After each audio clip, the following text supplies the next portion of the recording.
नमस्कार. The panther टाइम्समध्ये आपलं स्वागत आहे. बातमी आहे ठाणे येथील पोलीस दलातील शीघ्र कृती दलातील कमांडो महेश मोरे नेहमीप्रमाणे सकाळी सरावासाठी मैदानावर गेला असता त्यांच्या छातीत कळ आल्याने ते कोसळले.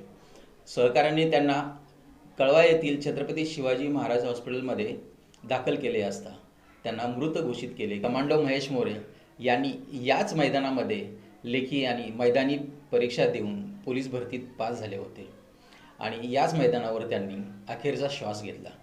सोबतचा साथी तरुण वयातच गेल्याने सहकाऱ्यांना एकदम हळद झाली आहे. कमांडो महेश मोरे यांच्या अंत्यदर्शनासाठी त्यांचा देह याच मैदानावरती ठेवला गेला होता, ज्यामध्ये पोलीस आयुक्त जयजीत सिंग आणि अन्य पोलीस अधिकारी यांनी त्यांच्या अंत्यदर्शनात घेऊन त्यांना सलामी दिली. महेश मोरे यांचे कुटुंबातील अन्य सदस्य देखील पोलीस विभागातच आहेत. त्यांच्या पत्नी या देखील पोलीस कर्मचारी आहेत. त्यांचे बंधू पुणे येथील पोलीस विभागात कार्यरत आहेत.